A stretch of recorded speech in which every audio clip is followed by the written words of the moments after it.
30 tahun belajar adab, 20 tahun ilmu gitu. Ya, Adab tuh apa aja sih Ustadz sebenarnya yang harus dipelajari ini? yang paling penting kita menjaga ini, itu yang berat. Menjaga Ya. apa Ustadz? Menjaga. Wah luar biasa ya, dari segi bacaan, dari segi passingnya bagus gitu. Tip and triknya gimana Ustadz gitu bagi kita yang mau tahfiz gimana Ustadz? Ya, untuk menghafal Al-Quran ya. Menghafal Al-Quran itu pertama ya, Kami sebagai seorang yang lagi menuntut ilmu agama gitu Ustadz. ya jadi belajar agama itu dari dulu juga begitu-gitu aja. Sudah ada dari zaman Rasulullah kan.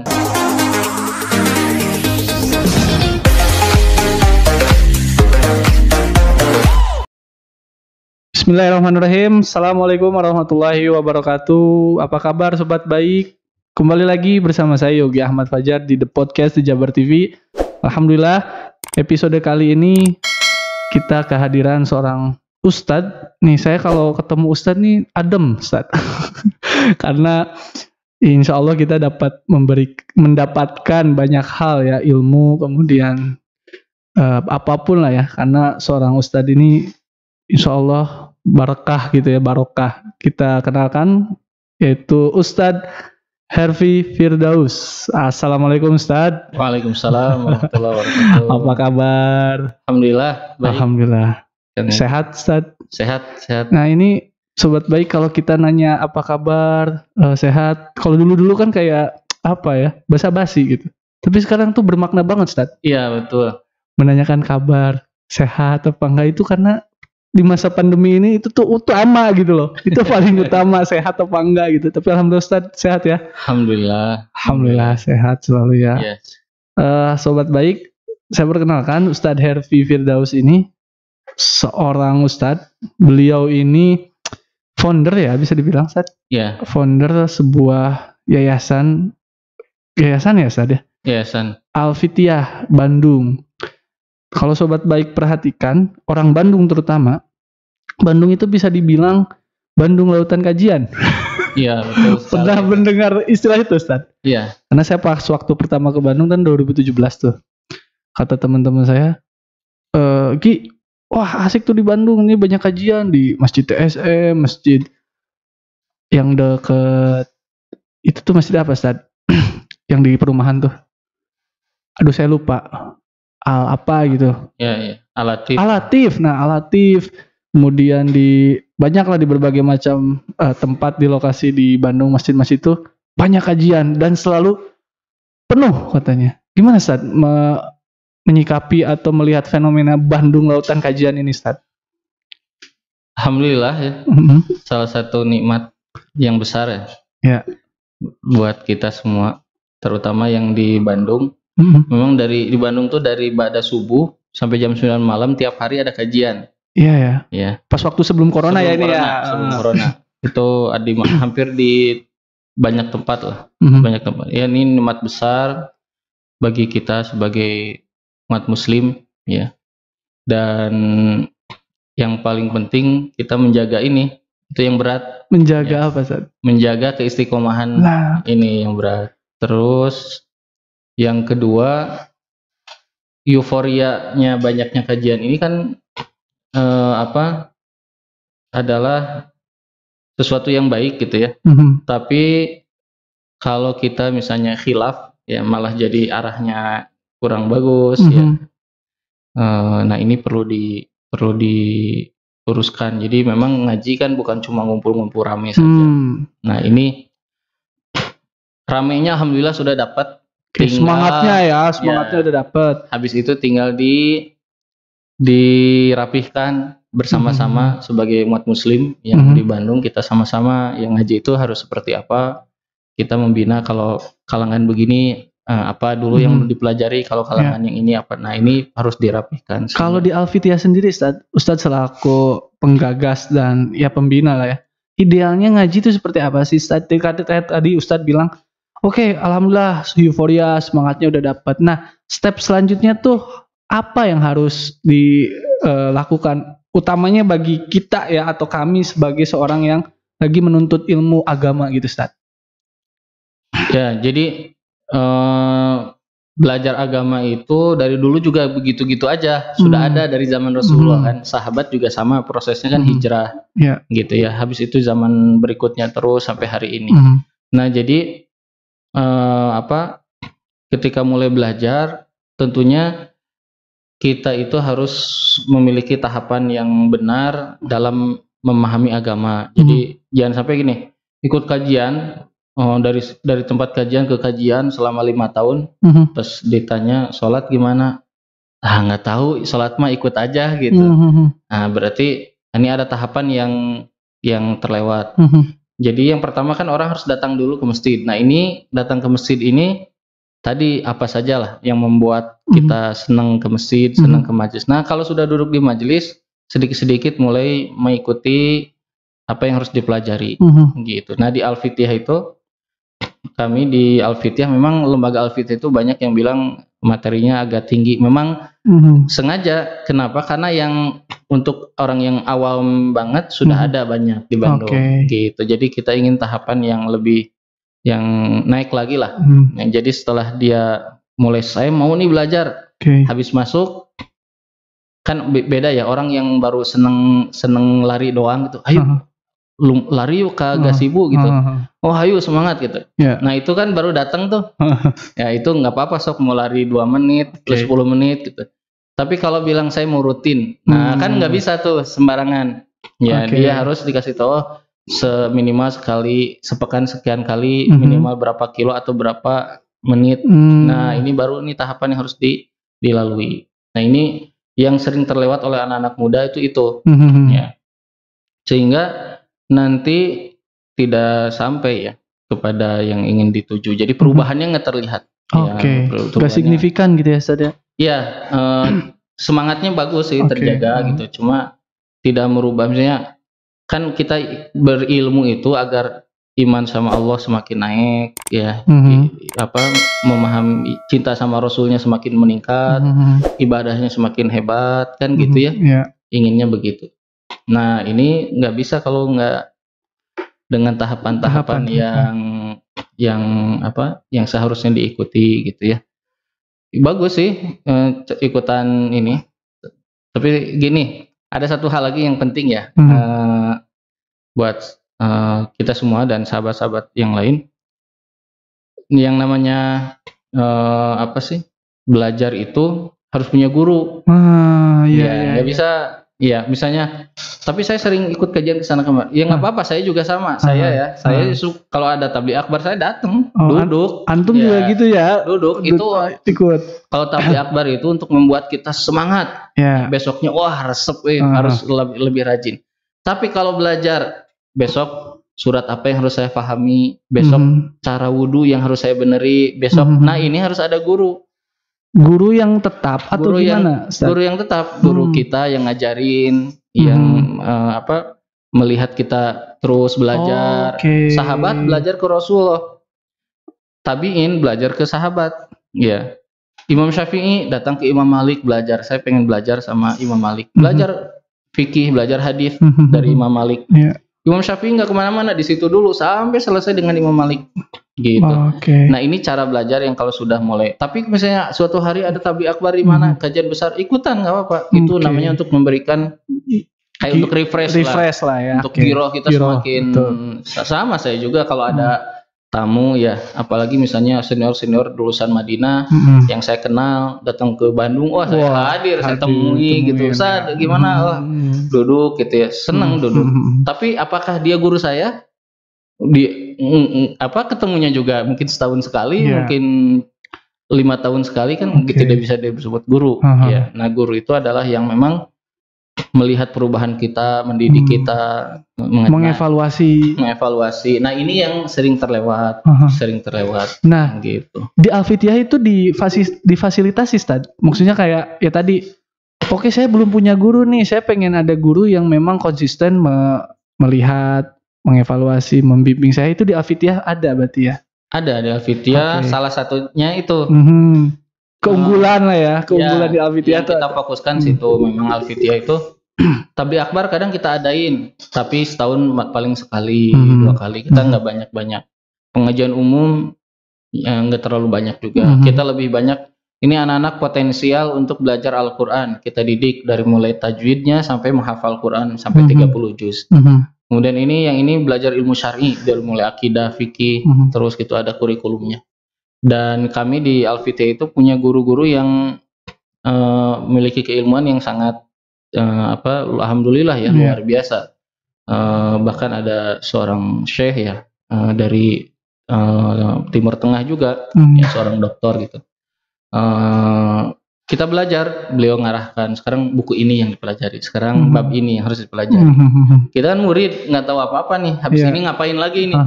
Kayak orang datang ke tempat fitness, ya, saya pengen perut saya six pack, ya. Gimana caranya? Kan bukan muridnya yang ngatur, guru. Pasti kata pelatihnya yang ngatur guru. Ya. Sekarang ini dulu. Makannya ini. Nah, itu harus ada guru. Nggak bisa itu sendiri. Ya nggak bisa.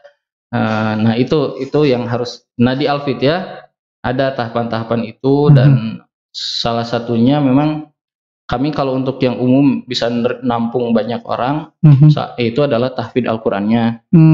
Tapi di dalamnya ada materi-materi lain, ilmu tafsir. Alhamdulillah sekarang sudah kurang lebih ada 350 penghafal Al-Quran. Ya, jadi amazing. Dalam kondisi corona, alhamdulillah kami berjalan terus ya. Tahfidznya via online, pakai Zoom. Itu istilahnya mengecek hafalannya via Zoom ya. Jadi ada jadwal talaki, nanti hari apa ada belajar tentang adab, akhlak, karena ini juga permasalahan. Maksud saya permasalahan ya.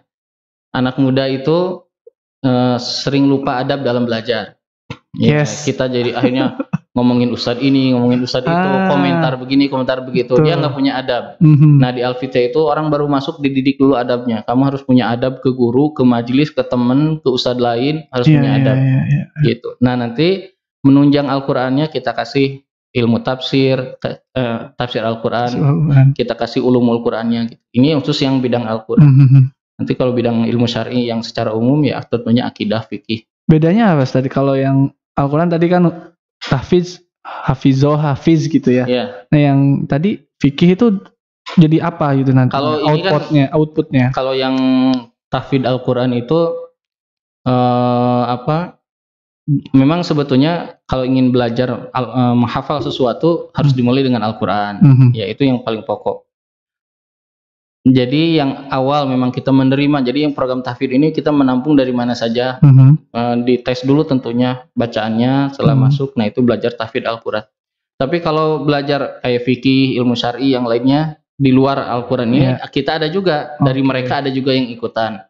Tapi orang akan lebih mudah belajar fikih, belajar ilmu-ilmu lain kalau Al-Qurannya sudah bagus gitu. Hafalnya sudah banyak dan yang lainnya. Tentunya selain Al-Quran, nomor satu lagi yang lainnya akidah. Ini pokok harus dipelajari karena kan sekarang zaman banyak fitnah ya. Betul. Orang tuh mudah tiba-tiba goyah. Iya, goyah, tidak tahu mana yang gara-gara ucapannya bisa keluar dari agama ini kan. Bahaya, harus tahu. Akidah, nah habis itu fikih. Fikih itu minimal fikih ibadah. Kalau disebut fikih ibadah tuh sholat, zakat, saum, haji, udah 4 itu. Rukun Islam ya. Rukun Islam. Kalau Muslim, ya, yang 4 ini tidak paham gimana caranya ibadah setiap hari. Ya, gimana caranya dia wudu. Padahal wudu sehari bisa minimal 5 kali. Gimana caranya dia membersihkan najis. Gimana taunya. Nah, yang gini kan tiap hari itu. Wanita misalnya, gimana tahu dia kalau ini haid, kalau ini darah istihadah. Yang gitu-gitu kan tiap hari pasti ketemu. Nah, ini ada tahapan-tahapan dan itu harus dipahami. Lagi safar gimana sholatnya? Dijama gitu. Dijama. Misalnya lagi sholat ada yang lupa sujud sahwinya gimana? Ya salam dulu apa? Sujud dulu. Iya betul. Nah, ini kan tidak dikasih dalam pengajian umum. Betul. Pengajian umum itu untuk membuat kita semangat, duduk kita.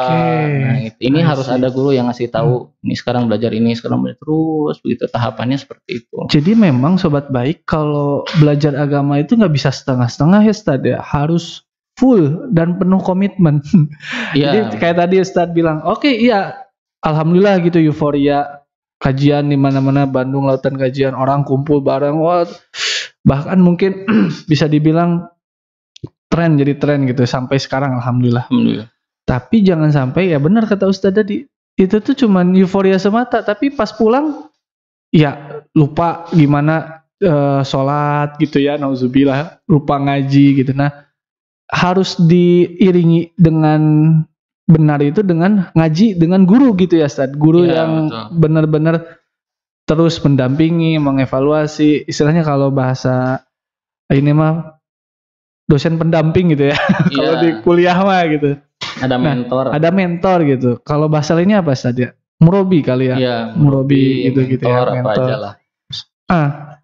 Kalau nih Stad, misalkan ada sobat baik yang ingin tertarik, apakah harus nginap atau misalkan mondok itu di Al-Fitiah atau gimana Stad? Ini pasti Kalau pertanyaan di juga. Al-Fitiah nggak ada pondok, kita lembaga yang belajarnya ya datang pas waktu belajar saja. Oke.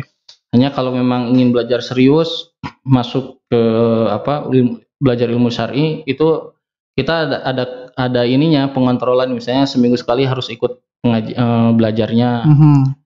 Terus nanti ada tugas. Kalau dulu sih sebelum corona ini ada kuis. Kalau nggak ngerjain kuis dihukum. Gitu.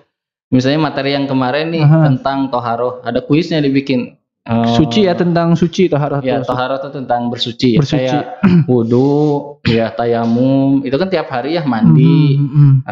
Ini habis junub mandinya gimana gitu. Nah, niatnya gimana? Niatnya gimana gitu. Terus kalau ini junub, ya Ramadan, bangun-bangun jam 7 pagi. Nah, gimana ini saum apa enggak? Nah, itu gitu. tuh pertanyaan Ustaz. Nah, itu kan harus pakai ilmu gitu. Itu dipelajarinya dalam ilmu-ilmu begini. Nah, itu dulu begitu. Kalau sekarang ya siapa yang mau belajar, kita ahlan wasahlan, tapi kita akan tempatkan di mana dulu dia tahapannya harus belajar gitu. Memang tidak semuanya di satu tempat, kan harus sesuai dengan level ya kadar masing-masing. Dan memang kalau kita setiap hari misalnya ya hanya ngadain kajian-kajian saja, nanti kayaknya kayak IO kita itu. Karena kita yang ngadain aja, pas ditanya kita nggak ngerti apa-apa. Ustadznya ganti-ganti, ya materinya ganti-ganti, ya ini. Tapi yang begitu penting juga, tapi jangan sering. Jangan itu diandalkan sebagai yang utama gitu ya. Kayak misalnya contoh ya, saya punya murid, punya teman nih murid nih, CS-an lah dengan sahabatnya gitu. Yang sahabat nih ngajinya ya gitulah, muter keliling ikut kajian-kajian besar gitu. Yang ini ikut juga itu kadang-kadang ikut, tapi nggak sesering dia, tapi belajarnya rutin sama saya. Sudah 2 tahun ketemu, gimana kabarnya? Alhamdulillah. Wah, ente sekarang gimana? Ya kata murid saya, alhamdulillah ngaji biasa sama Ustadz. Oh, kalau antum? Ya saya juga alhamdulillah. Belajar apa aja selama 2 tahun ini? Ya pokoknya kajian kemarin rame itu. Kajian yang ini bagus juga, materinya apa. Dia nggak bisa menjelaskan dia sudah belajar apa saja. Dia balik nanya, kamu gimana? Alhamdulillah selama 2 tahun ini saya sekarang sudah hafal 3 juz sama Ustadz. Untuk akidah alhamdulillah sudah selesai sampai rukun iman yang terakhir tentang takdir. Untuk sholat, untuk fikih alhamdulillah sekarang sudah masuk bab zakat, toharoh, sholat saya sudah belajar selesai. Bisa dijawab, belajar apa nih 2 tahun ini gitu. Detail ya. Iya, jadi gitu. Jadi itu memang penting sih ya, terutama buat sobat yang muda-muda ya. Jangan merasa cukup sudah di tempat seperti itu gitu ya. Saya yakin ustadz-ustadz yang mengisi juga tahu kondisi ini dan mungkin punya juga binaan-binaan di tempat masing-masing ya. Begitu. Dan mungkin jarang disampaikan juga gitu Ustadz. Jarang disampaikan karena memang momennya mungkin juga karena kan kayak kajian kan ustadz-ustadz besar tuh ngisinya di acara besar, orangnya banyak, waktunya terbatas, ya jadi pasti tidak akan sedalam kalau memang rutin gitu. Tapi pertanyaan saya gini Ustadz, yang tadi sobat baik kalau mau masuk apakah harus usianya ada batasannya? Oh ini mah khusus untuk mahasiswa saja atau pelajar saja.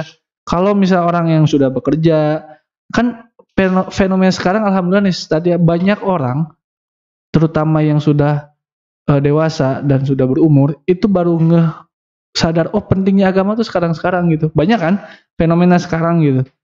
Dan pengen belajar. itu boleh masuk ke Al-Fitiah gitu. Wah, saya pengen belajar nih, tapi saya udah kerja gitu, udah nikah juga gitu. Gimana, Ustaz? Di Al-Fitiah banyak yang udah bekerja, udah punya anak. Memang Al-Fitiah itu judulnya juga namanya Al-Fitiah. Al-Fitiah itu bahasa Arab yang diambil dari surat Al-Kahfi. Artinya pemuda. Al-Kahfi kan para pemuda, Ashabul Kahfi. Jadi kebanyakan memang para pemuda, tapi kita tidak menolak yang kalau ada misalnya usianya 50 ke atas ya. Tapi kebanyakan rata-rata 20 sampai 40 lah. Oh, siap produktif lah ya. Ya, rata-rata seperti itu. Jadi belajar mah ayolah. Memang di kita itu kalau masuk yang digembleng duluan adab, masalah akhlak. Iya. Dan memang harus itu duluan ya. Iya. Hasan Al-Basri mengatakan belajar adab dulu sebelum ilmu. Kata Hasan Al-Basri, aku belajar adabnya 30 tahun, belajar ilmunya cuma 20 tahun. Wow. Ya, karena akhlak itu mempengaruhi ilmu kita tuh barokah apa enggak. Oh iya. Ya, ikut kajian, tapi beres kajian ngomongin ustadz ini, ngomongin ustadz itu, ngomongin majelis taklim sana, gimana? Katanya belajar agama, gitu. Tapi merusak ilmu yang sudah didapat. Nah, ini bahaya kan. Adab habis itu baru masuk ke materi-materi yang ingin dipelajari, gitu. Jadi adab ini, ya tadi ya Hasan Al-Basri ya. Saya penasaran juga. 30 tahun belajar adab, 20 tahun ilmu gitu. Ya. Adab tuh apa aja sih Ustaz sebenarnya yang harus dipelajari ini? Biar kita nih sebagai orang yang belajar agama itu benar-benar tahu gitu loh, adab tuh apa gitu Ustaz. Lebih rinci lagi Ustaz, gimana? Adab tuh kalau orang ini, kalau kita bisa bilangnya akhlak lah. Iya, akhlak kepada Allah. Iya. Ini kan juga adab masuknya. Akhlak kepada Allah, gimana kita menghormati Al-Quran, menghormati jadwal sholat dan yang lainnya, kan adab. Kemudian akhlak kepada Rasulullah, gimana kita mencintai sunnah-sunnah Rasul, ya, dan tidak membenci sunnah-sunnah Rasul. Kemudian adab kepada guru di majelis, penting, ya. Di zaman Rasulullah tuh ini, wah ketat sekali. Ya, gimana urusan adab itu ya. Kayak misalnya sekarang punten ya, misalnya anak-anak muda itu kalau bermajelis misalnya dia itu tidak ada apa ya, kata muridnya Imam Syafi'i, katanya pertama Imam Syafi'i dulu saya ceritakan. Imam Syafi'i mengatakan, aku kalau duduk di depan guruku namanya Imam Malik, aku tidak berani membuka lembaran kitab dengan tanganku. Aku beraninya dengan 2 jari karena khawatir mengganggu guruku dalam menyampaikan materi. Masya Allah. Orang dulu itu ya, kenapa ilmunya barokah itu di majelisnya saja menghormati ilmu luar biasa. Kata murid Imam Syafi'i, aku kalau sedang berada di depan guruku tidak berani minum. Kalau Imam Syafi'i melihatku, aku langsung diam. Ya. Kemudian di zaman sahabat juga Rasulullah pernah melihat ada orang yang masuk ke majelis kemudian pergi begitu saja. Kata Rasulullah, adapun dia disebutkan keburukannya. Maksudnya akhlak begitu buruk. Adapun yang duduk di depan ini dia yang baik dan seterusnya. Nah, ini adab. Kemudian Imam Malik waktu mau berangkat ke gurunya dikatakan oleh ibundanya, wahai Malik, ya, sampai di sana pelajari adab gurumu sebelum ilmu. Jadi adab itu tentang akhlak, akhlak kepada Rasul, kepada Allah, akhlak kepada Allah, kepada Rasul, kepada Al-Quran, akhlak kepada guru, adab kepada majlis, akhlak kepada sesama teman yang belajar. Kayak di sini punten ya, di kita itu masuk majlis nggak salam, keluar salam. Ya, kayak apa ya? Majelis ilmu itu saya punten ya, saya ceritakan sedikit. Dalam hadis sahih disebutkan, innalillahi la malaikatun siyahiyun. Allah itu punya malaikat yang tugasnya khusus mencari majelis-majelis ilmu.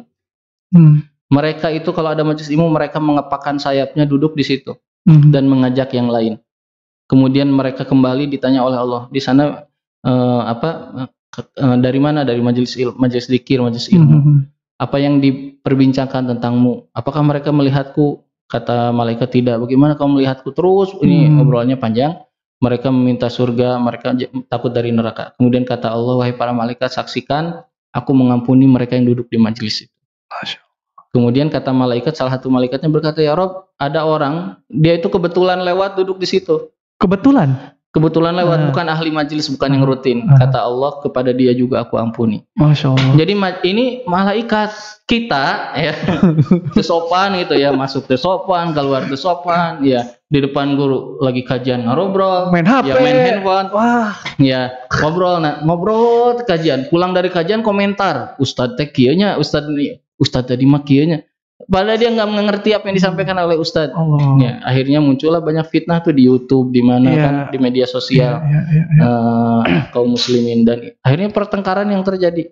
Nah ini adab, ya ini masalah adab ke teman, ke sesama orang yang belajar, ya. Nah ini hilang ya adab ini. Nah jadi adab itu akhlak, adab itu akhlak kepada Allah, kepada sesama kaum muslimin. Jadi memang krisis dimanapun, zaman Rasul sampai sekarang mungkin ya, adab sih ya tadi, akhlak ya. Kan Rasul diutus kan untuk menyempurnakan akhlak ya, Masya Allah. Memang, dan akhlak ini ya sekarang punten ya, saya lihat kalau saya di murid-murid tahfidz Al-Quran di Al-Fidya itu selalu kayak misalnya kan ada orang tuh belajar di satu grup misalnya online, di grup WA kan suka keluar live group gitu. Kalau kita suka tegaskan gitu, akhlak kalau kamu masuk gimana, kalau mau keluar gimana, nggak boleh sembarangan gitu. Bahkan para ulama sudah mengharamkan melakukan itu. Bahkan di Al-Quran Allah mengatakan, innama yasta'dzinunaka, orang-orang yang suka izin kepadamu kalau bermajlis, mereka lah ciri orang beriman kepada Allah dan yaumil akhir. Maksudnya gimana Ustaz? Izin bermajlis? Izin kalau keluar. Oh, izin kalau keluar. Kan ada orang yang pergi aja gitu ya. Okay. Nah ini masalah adab. Apalagi membicarakan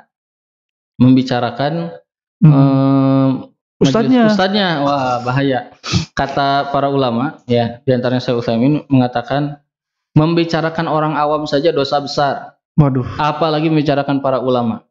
Ya, dalam perkataan lain dikatakan, kalau nggak salah asar, sesungguhnya dagingnya para ulama itu beracun.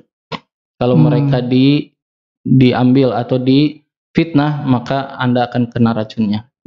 Jadi ini bahaya ya, ngomongin ustadz ini ustadz itu. Diem aja lah jadi murid mah, nggak usah ikutan, nggak usah banyak komen gitu. Nggak usah banyak komen. Ya, kalau ada pertikaian antara ustadz, biasa zaman Rasulullah juga ada pertikaian antara sahabat. Ya, zaman Imam Syafi'i juga ada perbedaan antara Hambali dengan Syafi'i. Mazhab ya, mazhab. Biasa aja, kita nggak usah ribut ikutan. Gitu. Nah ini akhlak, ya. Kalau hilang akhlak, ini berbahaya ya kalau hilang akhlak. Jadi akhirnya yang ada ribut antara kaum muslimin. Ya, padahal tugas kita masih banyak sebagai umat Islam. Betul, Ustaz. Nah, ini penting sekali ya. Kalau di Al-Fidya alhamdulillah ya, kita memang saya juga diajari oleh guru-guru saya ya, akhlak itu penting. Jadi kita fokus aja belajar, memperbaiki diri, beramal, ngasih tahu orang lain. Bahkan jumhur ulama tuh bilang ini, kalau ketemu orang muslim, yang pertama kali di kepala kita adalah dia baik. Sampai kita melihat dia melakukan keburukan, baru boleh kita bilang dia buruk. Iya. Jadi itu kaidahnya kalau ngelihat orang tuh begitu. Kita mah ketemu nggak pernah. Iya. Ya udah seuzon, nuduh-nuduh orang. Nah, ini bahaya sekali nih, naudzubillah ya. Keadaan hari ini. Iya. Nah, jadi emang mindset kita itu ya harus di restart ulang sih tadi ya, karena ya sedih gitu kalau di medsos. Cacian gitu kan, fitnah, saling istilahnya tuh menyinggung satu sama lain. Aduh, kayak nggak ada akhlak. Itu kan ada istilah sekarang ya sobat baik ya, nggak ada akhlaknya nih gitu. Dan memang itu realitas sih ya Ustaz ya. Di medsos gitu. Jangan kayak gini sekarang fenomena kan pandemi nih, Zoom gitu, sekolah online gitu. Banyak kan berita share gitu, banyak anak-anak tuh tidak sopan terhadap gurunya. Kayak manggil ke gurunya tuh gimana gitu. Ini aduh, fenomena yang kayak nggak diajarin aja gitu loh. Iya. Apakah orang tuanya juga harus ini ya? Harus, orang tuanya juga harus tahu ya. Murid itu kalau di depan guru ya harus memperlihatkan bahwa dia itu adalah murid, orang yang belajar, dan yang dipelajari adalah ilmu agama, ilmu Allah yang harus dimuliakan. Maka dia harus ya. Dan juga dalam ilmu-ilmu lain ya harus punya akhlak, punya adab ke guru ya. Ya orang tua, anak-anak, anak muda, semuanya sih harus kita itu memperbaiki diri. Kemudian gini ya, punten, kita ini tidak ada kewajiban untuk menghukumi seseorang. Ya, yang ada kewajiban bagi kita adalah memperbaiki diri kita, menolong orang lain untuk berbuat baik. Ya, baik itu dengan mencegah dia berbuat kemungkaran ataupun mengajak kebaikan. Nah, itu aja yang diperintahkan. Ya, selain itu kita serahkan kepada Allah Subhanahu wa taala. Nah, sekarang ini kenapa kita sering berantem ya? Saya juga sering heran. Ya, nggak suka ustadz ini, nggak suka ustadz ini. Padahal mereka tuh orang beriman semua. Iya, orang berilmu. Orang berilmu, ya orang-orang muslim. Iya. Udah gitu kita kalau sholat, kita bilangnya gimana? Ihdinas siratal mustaqim. Ya Allah, beri kami jalan yang lurus. Bilang kami itu siapa? Kata para mufasir, kami itu semua orang beriman yang kita doakan. Berarti tiap sholat kita mendoakan tuh yang kita caci maki, kita hasud gitu. Kemudian kalau kita tahiyat, kita bilangnya wassalamu ala ibadika sholihin. Keselamatan bagi hamba-hambamu yang soleh. Siapa? Itu saudara-saudara saya yang kemarin saya caci maki dan yang lainnya. Ini kan harusnya apa ya? Kalau tidak penting ya udah nggak usah komentar, nggak usah, apalagi kita tidak tahu ya. Nah, begitu. Dan biasanya kata Syekh Bakar Abu Zaid, ujian orang baru belajar itu adalah lisan. Ujiannya, makanya kata yang hijrah-hijrah gitu juga ya termasuk ya, yang baru belajar, kata Syekh Bakar Abu Zaid, yang nomor 1 adalah asumtu, katanya banyak diam. Harus banyak diam. Kenapa? Karena ujiannya biasanya itu lisan.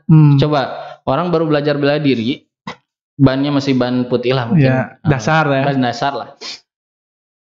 Itu pasti banyak bicara. Nanti besok temennya bilang, kemarin saya belajar 2 jurus baru katanya. Iya. Nanti saya pamer ya. Iya, pekan depan. Sama lihat orang baru belajar berkuda, memanah, pasti dia beda dengan masternya. Dia masternya kalem. Nah, maka kata Syekh Bakar Abu Zaid, orang baru belajar tuh ujiannya di sini katanya. Ujiannya di lisan. Jadi maka kita harus banyak diam pokoknya, fokus belajar aja deh gitu. Terus memperbaiki diri. Dan tadi saya menarik, tugas kita sebagai muslim itu tadi 2 ya tadi, menyerukan, mengajak kebaikan, dan satu lagi ya kita fokus memperbaiki diri. Nahi mungkar itu tuh ya. Ya, kita memperbaiki diri. Fokus. Yang kedua, mengajak orang lain untuk berbuat baik atau mencegah dari kemungkaran. Sisanya itu serahkan ke Allah. Serahkan ke Allah. Kita nggak bisa bahkan Nabi Muhammad itu pernah, Nabi Muhammad SAW ya, saking ingin orang itu masuk Islam ya, mengabaikan seorang sahabat yang buta, Abdullah bin Ummi Maktum. Dia diabaikan, tidak diajak bicara, padahal dia bertanya kenapa? Karena ingin fokus. Kemudian oleh Allah ditegur, kata Allah, engkau tidak punya kewajiban untuk menjadikan dia itu beriman. Gitu di surat Abasa itu. Jadi kewajiban kita itu hanya nyampaikan, selesai, setelah itu serahkan sama Allah Subhanahu wa taala. Nah, itu. Jadi nggak usah banyak komentar, belajar fokus, belajar memperbaiki diri. Ibadah kita udah benar belum? Ya, kita banyak doakan orang-orang beriman kan gitu. Apalagi masa-masa kayak gini ya, harus saling menguatkan, saling menyayangi gitu. Saling mendoakan. Ini handphone tuh kadang bisa jadi alat maksiat ya, kemungkaran gitu. Kita caci maki, sana, hujat sini. Padahal kita siapa gitu. Ya, hakim bukan, ulama. Bahkan para ulama bilang gini, banyak perihal-perihal dalam agama di zaman dulu tuh nggak pernah diributkan, di akhir zaman tuh jadi diributkan. Apa contohnya, Ustaz? Iya, dalam hal-hal urusan, misalnya urusan furu'iyah, beda ini, beda itu, ya. Beda tentangnya ini najis apa enggak najis. Zaman dulu mah ya udah khilafiyah, beda cara memahaminya, selesai. Yang ini misalnya takbirnya begini, satu begini gitu. Sudah, itu khilafiyah. Ya, masalah-masalah perbedaan dalam urusan furu, bukan akidah ya. Perbedaan dalam akidah yang enggak boleh. Ya, akidah tuh kayak misalnya memahami Al-Qur'an itu 30 juz, Al-Qur'an itu adalah kitabnya kaum muslimin. Nabi Muhammad itu nabi terakhir, ini akidah. Nah, kalau selain urusan akidah ya udah dari zaman dulu juga beda. Rasul aja ngajarinnya juga beda. Ya, ada beberapa urusan ibadah kayak misalnya sahabat datang musim haji nih. Rasulullah, aku sudah tawaf tapi belum lempar jumroh. Kata Nabi, lakukan, nggak apa-apa.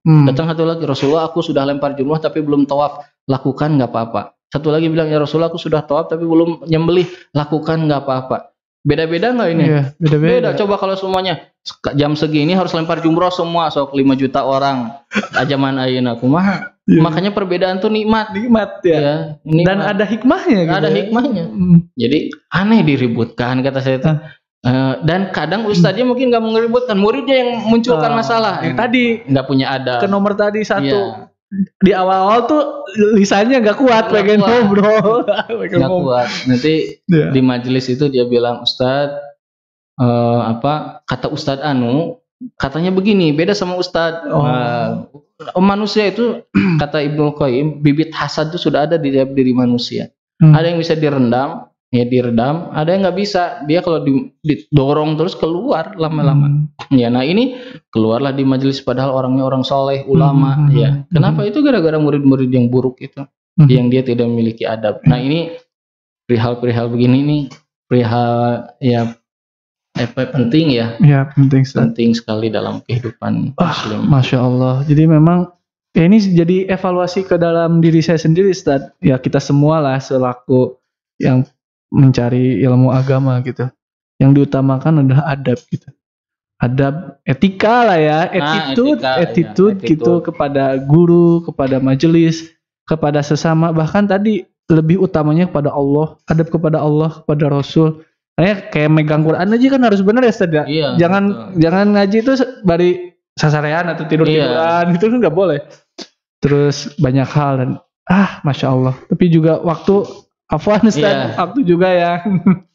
Udah lebih dari 35 menit. Nah, terakhir mungkin Ustaz ya, bagi yang mau tadi mau daftar atau saya tertarik nih dengar podcast kita, The Podcast Jabar.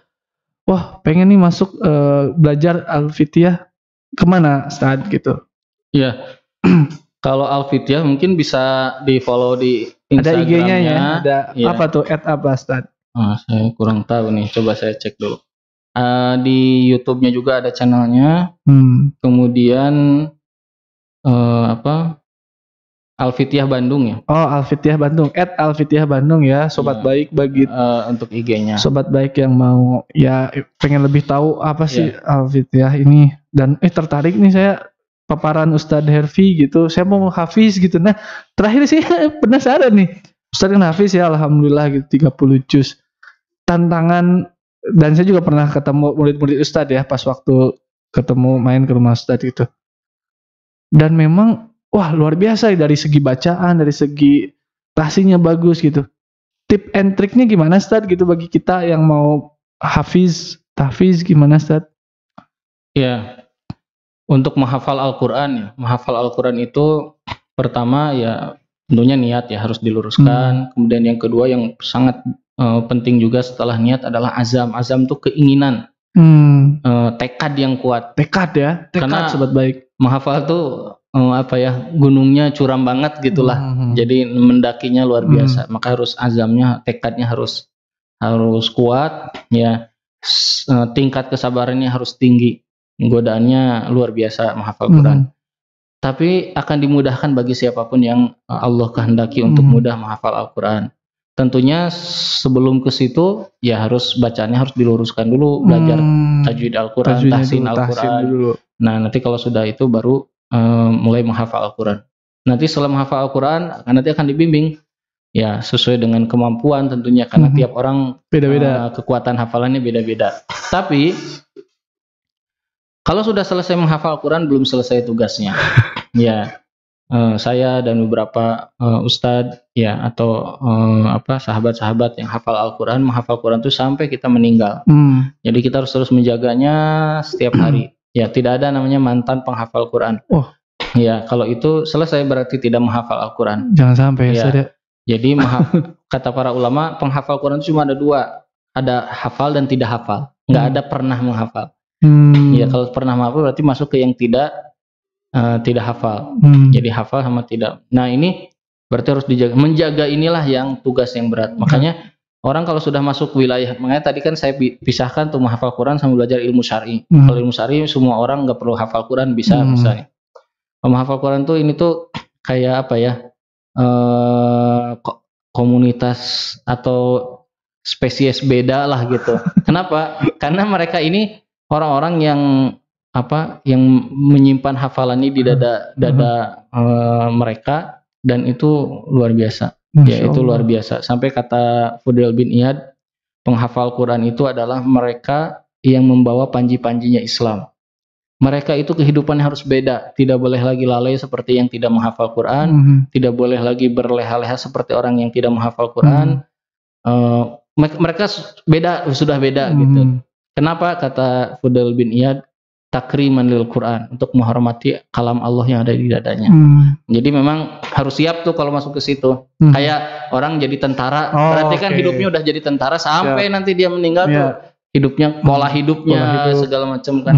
Nah kayak gitulah menghafal. Tapi kalau ilmu syar'i, misalnya saya berat misalnya menghafal Quran, bisa belajar ilmu syar'i langsung, tidak apa-apa, itu bebas. Ya. Nah itu sobat baik, silakanlah. Ini wah daging banget nih, gizi semua nih kita perbincangan kita hari ini, dan ilmu bagi saya pribadi dan semua juga ilmu bagi teman-teman sobat baik dimanapun teman-teman nyimak gitu. Ini kita insya Allah akan tayang di YouTube dan juga Spotify, Ustadz ya. Siap. Semoga ini menjadi penyemangat gitu bagi sobat baik semua, agar semakin semangat dan semakin fokus untuk belajar agama. Tadi euforia udah dapat, tapi sekarang yuk seriusnya nih gitu, nyari guru yuk. Nah salah satunya sobat baik bisa ke Al-Fitiah ya Ustaz. Dan setiap hari ya Ustaz ya kajiannya atau gimana? Ada jadwal-jadwalnya. Ada jadwal-jadwalnya. Kapan belajar ini, kapan belajar ini, ada jadwal. Pokoknya Ustadznya mas full 24 jam ya Ustadz dan teman-teman ya. Kami para pengajar juga, kami masih punya guru yang terus belajar. Saya punya jadwal belajar ya seminggu minimal 2 kali ya. Ada seorang syekh namanya Dr. Jamal, beliau dari Yaman. Oh Yaman. Beliau pakar fikih Syafi'i, punya sanad 100 lebih sanad keilmuan. Masya Allah. Sebelumnya beliau dosen, sekarang sedang di Indonesia.